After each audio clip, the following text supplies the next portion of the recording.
Hello, sketchy friends. So just the other day, we finally visited our local cat cafe.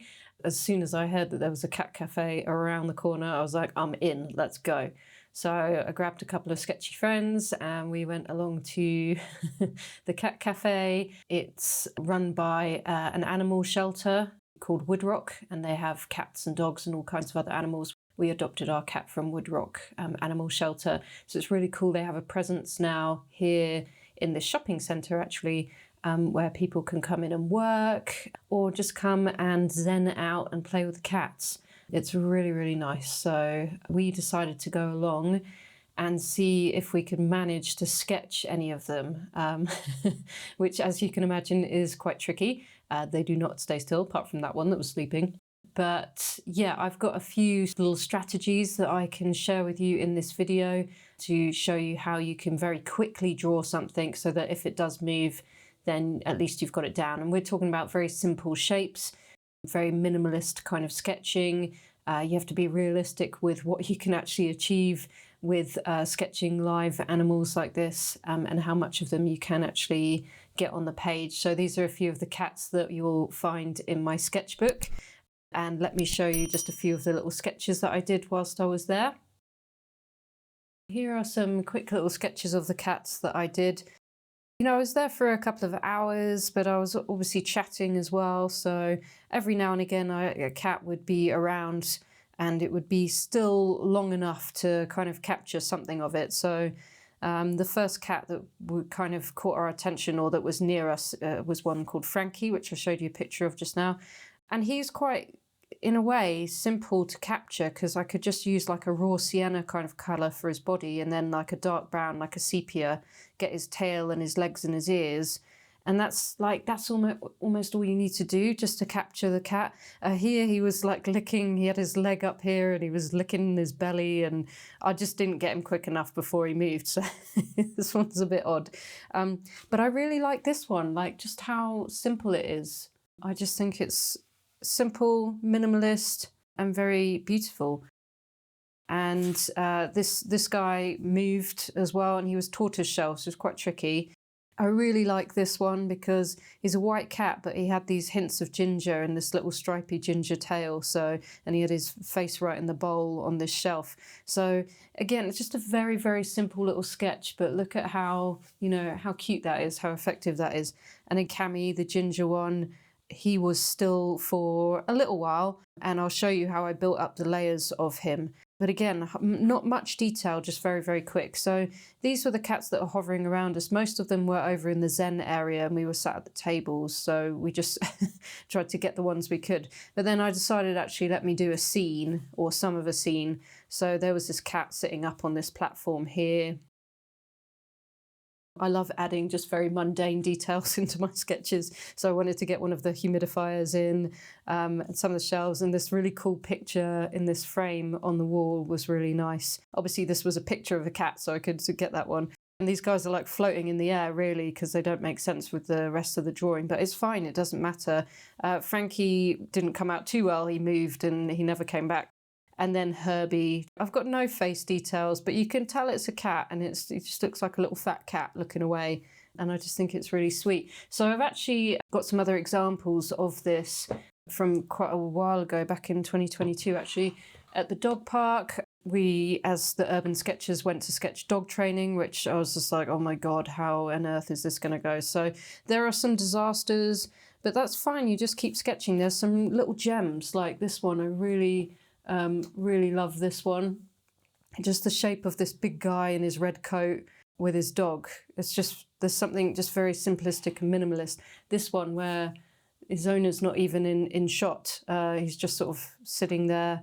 So I think if you can kind of get into the idea of just like quick sketching, you know, more minimalist kind of stuff, and just do lots of them, and some of them will come out well, and you can look at them after the fact and kind of think about what made it a good sketch. I like this one. It's got a bit of a children's book kind of vibe to it, just with the very basic face.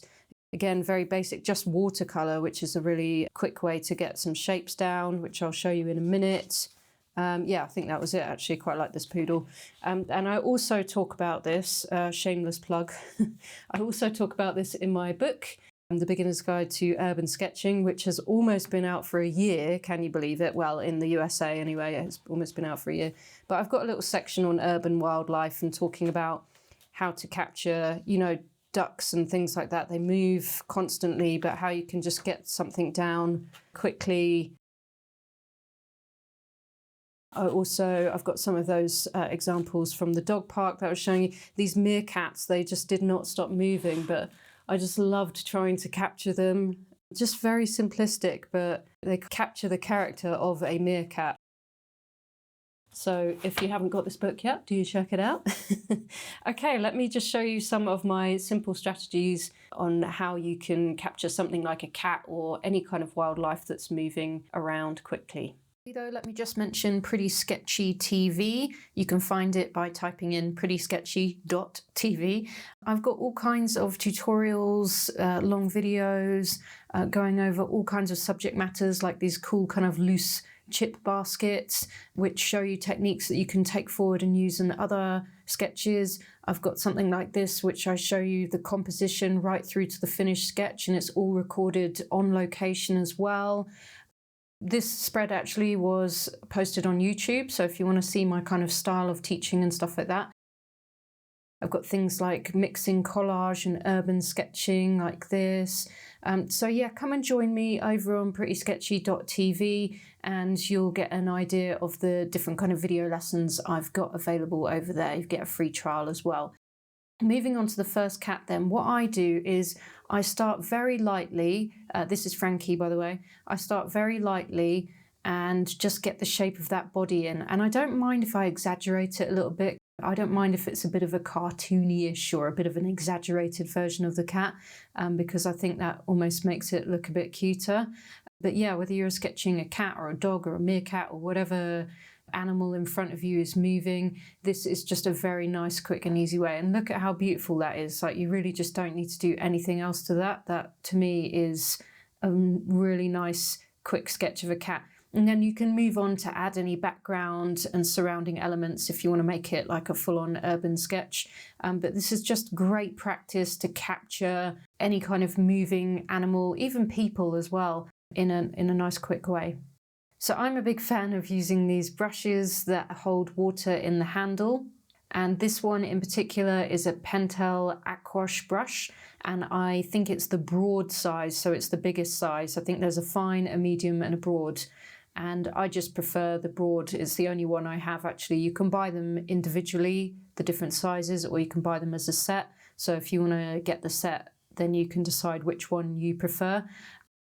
They're just great for doing little sketches like this. Actually, when I was stuck in Dubai airport earlier this year when the storms hit, I was just sketching people with my little water brush like this, my little palette in my hand, and just such a nice, quick, easy way to do some little sketches. So again, this is Frankie, so I'm using like a very pale kind of colour here. It's either raw sienna or raw umber. I don't know, I've had this colour forever, so I'm not really sure what it is. I think it might be raw umber, actually, Either way, something like that. And some kind of darkish brown for the, I was going to say arms. Is that right? Arms? Legs? Legs. Legs, ears. And I don't mind if the paint sort of floats into the lighter colour as well, because I think that gives it a really nice, almost ethereal kind of feeling. So he had like a brownish face as well, so just caught him from the side. And then I'm just putting in his tail, and I'm utilising the characteristic of the brush here, where I start pressing very lightly to get the end of the tail, and then I push the brush harder on the page to bring in the thickness of the tail. So don't forget, what your brush can do for you. And this obviously takes a little bit of practice, but the characteristic of the brush can really help you out there. Now, this is supposed to be his other leg on the other side, which actually kind of just looks like an ear on his bum. But sometimes, you're trying to portray what's in front of you and you put it on the paper and it doesn't quite translate. That's fine. Don't worry about it. Just move on to the next one. I added a little bit there to try and make it look a bit more obvious that it's just a leg that's stuck out, on the other side of him. But again, no lines there, just watercolour. And I find that that is the quickest, easiest way to get something like this down. I also use this process for human beings as well, just to get the shape of them, the silhouette. That's what you want to get down. So we're going to move on to the ginger cat now, and we'll sketch him lying down. So you can see how, especially with the cats lying down, they do lie there for a little while at least, unless they're disturbed. So that is a good sort of pose to get them in, and they don't move too much. So I seem to have picked up something odd with my brush here. I think it's because my watercolour palette, as you can see, is just so dirty. So I've picked up like a weird streak of another colour here, but it doesn't matter. It won't really show through in the finished thing. I do find this kind of technique works really, really beautifully on 100% cotton paper, guys. This is very cheap, I think, quite cheap paper from a Chinese brand called Potentate. It is 100% cotton. The watercolor just reacts so much nicer on this kind of paper. So do some experiments at home with this. Do practice this from any photographs you can find, and just see how your paper reacts with this kind of technique, because I think if the paint just stays a little wetter a little longer, you can get some nicer kind of effects. But you can totally do this on normal cellulose watercolor paper. It's just going to react a bit more differently as well, and on top of that, using the water brush makes it react differently rather than if I was using a normal brush. So just play around with brushes and paper. As you can see, these sketches are super quick to do, so you really can just do lots of little experiments. So I've got like an Indian gold kind of color here, and I'm just warming it up a bit with a bit of English red. So that's basically a quinacridone gold kind of color and like a reddish brown kind of color, just to get that ginger kind of vibe. To be honest with you, I do wish I'd actually let this dry before I did this second stage, because it didn't come out as quite as I wanted it to. This is testament to the fact that you need to just do some experiments and you get to know your materials over time. I've got the light silhouette there, my lightest colour of the cat, and now I'm going in with my medium tones, because he really did have some beautiful ginger tones and patterns on this cat. So this is my second layer, and then after this I'm actually going to do a third layer as well, where I go like even darker and more browner, just to add another level of depth to it. But to be honest, even just doing the 2 levels like this will do if you're just doing something very, very quickly. But just adding that third layer I think really makes a difference, and you'll see what I mean in a minute.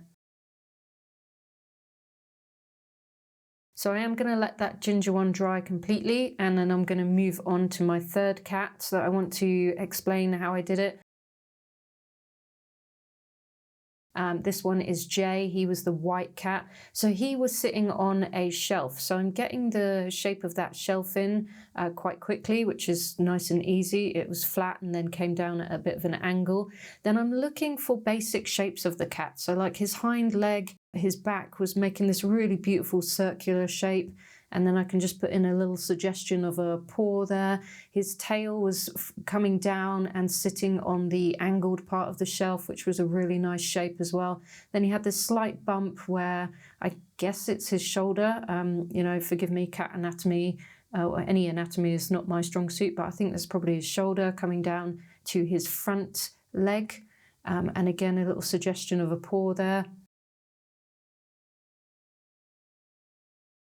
Then another little hunch and his head coming downwards towards the bowl that he was drinking out of. And this is just a Pitt oil-based pencil. I'm just using this pencil because it was what I had around. You can just use a normal pencil. This one actually can't be erased.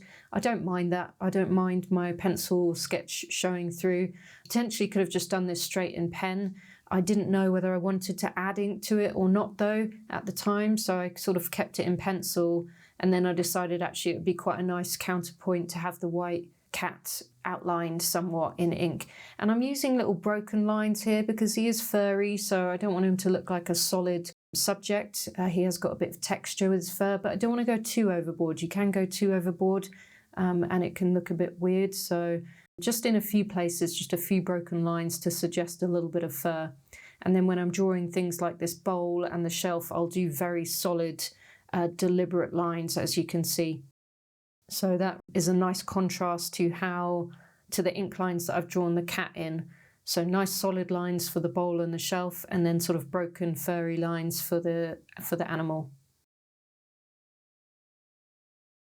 And as you can see, this is a massively simplified version of a cat, but it just works. All I'm trying to do is capture this cat and what it's doing, i.e. sitting on this shelf eating out of a bowl, and a few of its defining characteristics. So luckily it wasn't completely white. It did have a few interesting characteristics, i.e. a stripy ginger tail, some stripy paws, some ginger paws, and a ginger ear. So that actually just makes it a little bit more interesting. So I'm glad he had those markings on him. You can practice this from photos to start with. Practice simplifying the shapes, looking for the silhouettes, using just watercolor versus using some lines, checking out your paper, checking out your brush and how it works together, and just have loads of fun with it. I find these little things are like really, really fun to sketch and to experiment with your different materials.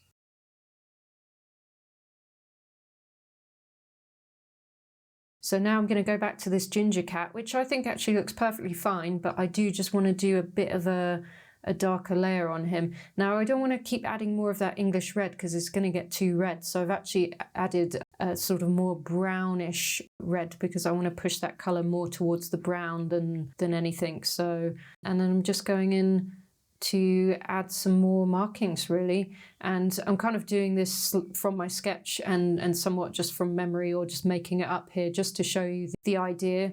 But obviously if I was at the cat cafe, I'd be looking at my subject matter if he was still there, hopefully. Even if he's not lying in the same position, you can still find where he is and sort of still see the markings, so you can still put those down.